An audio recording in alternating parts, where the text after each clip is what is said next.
Assalamualaikum warahmatullahi wabarakatuh. Halo teman-teman, kalian sadar gak sih selama ini di kehidupan kita semuanya berhubungan dengan teknologi.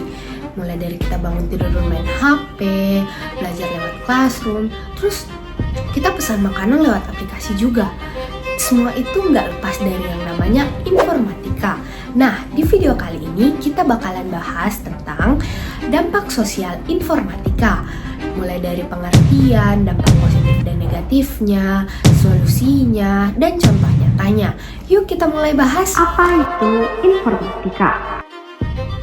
Cara sederhana, informatika adalah ilmu yang mempelajari bagaimana data diolah menjadi informasi yang berguna dengan bantuan teknologi komputer. Hasilnya bisa kita lihat di mana-mana, media sosial, aplikasi belajar online, website, kecerdasan buatan, dan masih banyak lagi. Intinya, informatika membantu manusia memecahkan masalah dengan cara yang lebih cepat dan efisien. Dampak positif informatika. Yang pertama, komunikasi jadi super mudah. Kita bisa video call dengan teman atau keluarga yang jauh. Yang kedua, pendidikan makin terbuka. Kita bisa belajar dari YouTube, kursus online, atau electronic book gratis. Yang ketiga, dunia kerja juga berubah. Banyak peluang baru di bidang digital seperti content creator, data analis, dan software engineer. Selanjutnya, bisnis online juga makin berkembang. UMKM bisa dipromosi dan jualan ke seluruh Indonesia bahkan ke luar negeri. Selanjutnya, dampak negatif informatika. Yang pertama, penyebaran hoaks dan disinformasi di media sosial yang bikin masyarakat mudah terpecah. Yang kedua, kecanduan gadget sampai lupa waktu dan kurang interaksi dengan orang sekitar. Yang ketiga, cyberbullying, yaitu perundungan di dunia maya yang bisa menyakiti mental seseorang. Yang terakhir, tentu saja penipuan online atau pencurian data pribadi yang sering banget terjadi. Jadi, teknologi itu seperti dua sisi mata uang, tergantung gimana kita menggunakannya. Contoh kasus nyata. Contoh dampak positifnya. Waktu pandemi COVID-19, teknologi informatika membantu kita tetap bisa belajar dan bekerja dari rumah. Aplikasi seperti Zoom dan Google Meet benar-benar jadi penyelamat.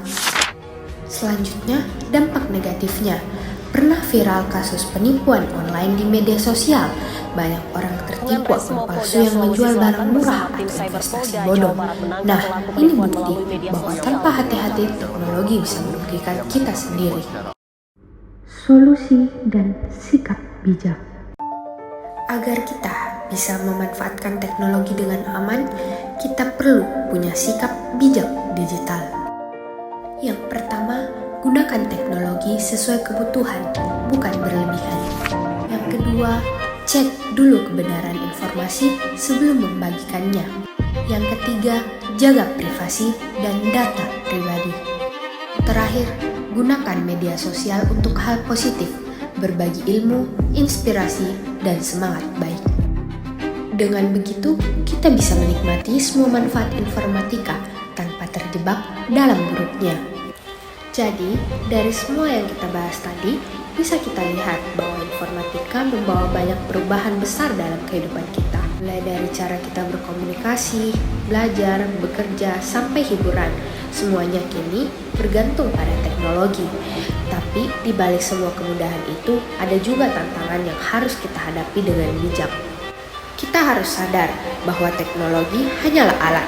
Kitalah yang menentukan apakah alat itu akan membawa kebaikan atau justru menimbulkan masalah.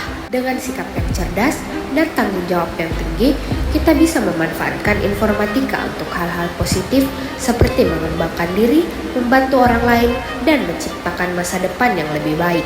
Jadi, yuk kita mulai sekarang, kita sama-sama gunakan teknologi dengan cerdas, bijak, dan bertanggung jawab.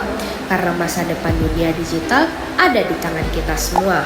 Terima kasih sudah menonton sampai akhir. Jangan lupa untuk terus belajar, tetap kritis, dan jadi generasi digital yang positif. Wassalamualaikum warahmatullahi wabarakatuh.